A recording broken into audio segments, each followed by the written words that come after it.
Okay, now you can say it. Okay, my friends. Okay, so what are we talking about, Andre? We're doing this. Yeah, we're making another cover here. Yeah. We're making it for this drum. This one here, Yeah. people, I think is silver out-coated anyway. So I'm going to have to find some sort of a And these are closed. makeshift, silver cleaner. No cleaner. And try and clean this a little bit. Because you can see it tarnishing. Yeah. Wait, hold on. There. Are you see? talking about the kitten? Right. Talk about the kitten now. So I don't think it's all silver. No, wait. You But wait it's here. definitely coated with silver.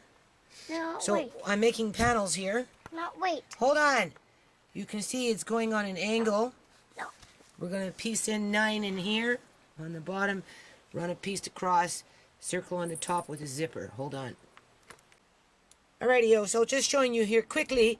Do the math, measure it, divide it by whatever you think you're going to divide it by. In this case, it measures out 35 inches around, so it kind of works out to 4 inch per panel 9 times, and then bring it down to the bottom, which is 17, which works out to about 2 inches. I gave it a half an inch on each side for a seam, so I have to do 9 of these, right? Okay, so far I got 3. And if you notice, you don't want to stockpile on your fabric too much, because otherwise these will start to change the size as you're cutting them. So it's best to do them kind of individually, even though it's a nuisance because you're cutting out 9. Okay, as you can see, while I'm cutting here, I'm just going to leave it, because there's going to be a little bit of that. I still have just a tiny bit of that bumper pad left. And I'm going to put it on the inside between the 2 of these, right, to protect this. On my feet. Oh, those are your beads. Yeah. What are you doing? They are red. Taking out all the red for Nana, eh? Yeah, they're different now. That's okay if they're different. They're all red. Yeah, I like this one. You like that? Hold on. Yeah. Is it pretty? Well, if you hold your hand still. Yeah. Hold on, don't move. I'm trying to catch up to you. There we go. That one looks like a glass one, Andre. Okay, my friend. Okay, so anyway, I'm just top stitching. It was 8 panels instead of 9. I don't know how I figured out 9, but it worked out to 8 actually. And now I'm putting on the bottom piece. On my beats. Okay, Andre, what do we have? Okay, my friends. We have a snail. I think it was on a pot. Yeah, because it came in with the kale. Yeah, but why? Well, because they like to hide in the curly leaves. He'd say, I want to stay here. I don't want to die. Yeah, he doesn't want to die. He says, put me back outside. He said, this is not familiar. He says, none of this stuff makes sense. How come I'm not outside? And he'd say, he's just looking at the washing machine. He's just looking at the washing machine. How close can we get to this? But Oh, that's not working. yeah, I just take one chocolate. Oh, so If we good. move in closer like that. I'm just curious to see how close we can get in. Yeah, and we got trick or treating, right? Do these things? They don't really have eyes. No, they don't have eyes. No. They don't have eyes like us. Look. No, they have little tentacles. For what? And ears. Yeah. Well, that's how they feel their way along. But why do they have shelves? Let's see. Want to see a Where is snail? it? You want to see it? There it is. No, why the kids see it? See? It's a snail. It was in the pot. See now? Look. Look at her. She likes the snail. No eyes. No eyes. Those tentacles must be eyes. I don't see no eyes. And they can move pretty fast though when they want to. Okay, leave that whiny cat alone. Come on, he's get whiny. out. Want to stay? Get out! Okay, so basically we got a fabric bowl here. Yeah. Okay. This is the bottom, right? You can see. Okay. I'm not, Andre, please.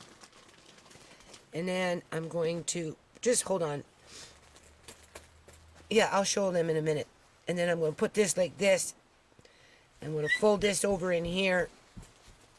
I'm going to tack it on, right, with the pin. And this is. And then I'm going to take it out and sew it on so What that is we've got now. the base, although, or I can make that smaller, and I can just do it right there, because if you see here, this base is kind of small. I don't think it really matters. Let's talk about my fursuit. Yeah, Yeah. as a fire, that's what you were, fireman's jacket, fire department jacket. Yeah, I am. Yeah. Okay, people. Okay, you can see, right? And then that will come off, and then I'll stitch it. And then I'm going to cut off a little piece in here, and then just attach it right in there, just to give it a bit of padding. Hold on. Okay, so you just tack it on into 4 corners, right? Good enough. That's been done. You can see. Oh, come on, camera. There you go. You can see, just stitched it over like 3 times. Put that in there. Got a little bit of padding now. That's good. And then now the sides. Again, not perfect, but the drum itself has like been damaged because it's been knocked around. It was just something I bought at the thrift store, right? And then, right? And we still have to put the lining inside and do a top stitch in here. Okay, so this is the right side of the fabric. Put your zipper in upside down. Sew it so that when you flip it over, right, you're going to get a nice seam on it. Right? This little part in here is going to have to attach onto the bag. Okay, so as you can see, I'm having to add in an extra little bit of this padding, right? It's at the bottom of the bag because the bag was, because this isn't, because this is like not, what do you call it? Flat surface per se, right? There's not a lot of base on it. It was falling over, so hopefully if I do this, it will prevent that from happening. Okay, so I'm in the X Club / painting room, right? Anyway, as you can see, the Cuban organo is like sprung up. It's like really, really springy. I'm surprised that the basil is still growing. All right. Looking pretty healthy in here, considering how cold it's been. And then we've got a couple of other herbs in there with some weeds, so I'm going to de-weed it and whatnot. And our wasabi is like sprung up too for some reason. If you can see all the new shoots everywhere, it likes it there. And the slugs aren't getting to it because, this, sometimes, it comes in the rain, people. Worms and all this other shit rains down. You find worms where you're not supposed to find them, right? When situations like this, when you're in here after, a while and cleaning it up, right? Kind of makes you wonder where they come from. Sometimes I think they rain down. Anyway, that's beautiful. So hold on, we're going to go to the big greenhouse. And I wanted to point out, I still have like flowers blooming. Can you see that? They're still blooming. And this is on the porch. Look at this. If I was to bring this inside, which I'm probably going to do, in here, I bet you this thing is going to bloom. I'm going to move this stuff out in the corner. I'm going to put it in right there. But if you notice, look at this. Where is it? The basil is blooming. Blooming flowers. November 2nd, 2015, blooming flowers. Okay, so I only got 10 minutes on this camera. This is the cold frame. As you can see, things are growing in here too. There's that Asian vegetable. It's tasty. This is Italian. It looks like it's almost ready to start eating. I don't know what to do with it. I'll have to look it up online. Okay, November 2nd. I haven't been in here since the last time I was in here, so that's been almost a week, right? So we're going inside and we're going to see how these things are doing. They haven't been touched. Alright, just been left alone to settle in. Okay, that looks like that's taken root, people. You can see the difference in it. Now, I did trim off the dead leaves, but even still, it seems to be going towards the sun. And these things don't necessarily like a lot of sun, from what I'm gathering. This is okay. Alright. Parsley is managing. I've already taken some from there. Doesn't look like anything in this pot grew. I'm pretty sure there's onions in there, but they're not popping up. I don't know what this is doing yet. Right? We know this one's growing. I don't know about this one. As long as you don't touch the kale, it's okay. But as soon as you start touching it, the leaves are very sensitive. By the time they get to this stage, they break off very easy, but it hasn't been touched for over a week, and if you notice, it's taken root. You could actually eat from that plant. Right? Put a little bit in salad. Right? And what else do we got? Not much. See? The basil here is not growing very well. It doesn't like it in here, so technically I should transplant it and bring it up closer to me. But even the other one will get cold. I have no heat in here, right? I have lights, but that was only when it was freezing last year. You see how they're falling off? Kale is fickle that way. Alright. And then, onions. I don't know how this guy over here is doing. This is this fennel. It's hard to say. It's a different kind of fennel. Right? It feels alive. It just needs to be trimmed down.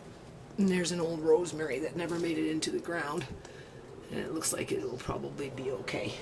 I have to make covers for these with some burlap or some familiar similar type of material so that they don't crack in the winter time. That's what you're supposed to do, apparently, is just cover them up, right, so they don't crack when you give them water and they freeze. Alright, so anyway, we'll be back. Okay, people, same day, November 2nd. It's just in the evening now. So what I'm doing here is I had to add on another piece, remember?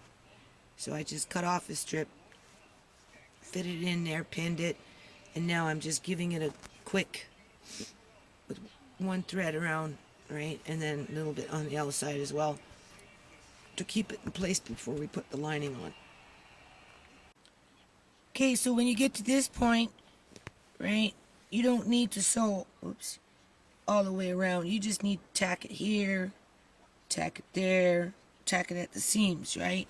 But you have to make sure that there's no pucker underneath, that the fabric is laying flat, right? Okay, so that's done, right? It actually works in my favor. You can see this part here, right?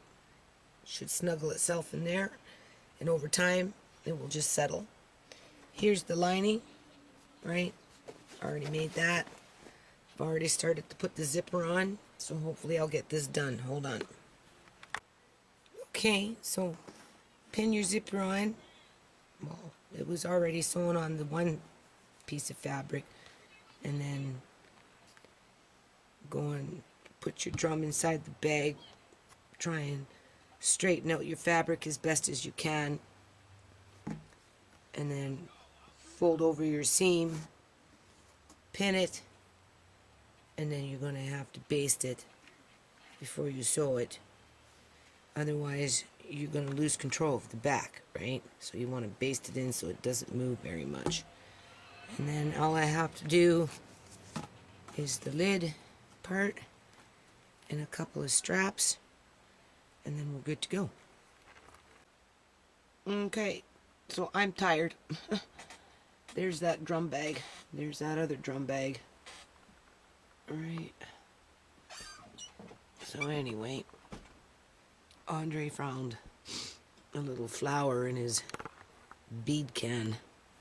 He wants me to sew it on there later. So I don't know. We're going to sew it someplace. Right?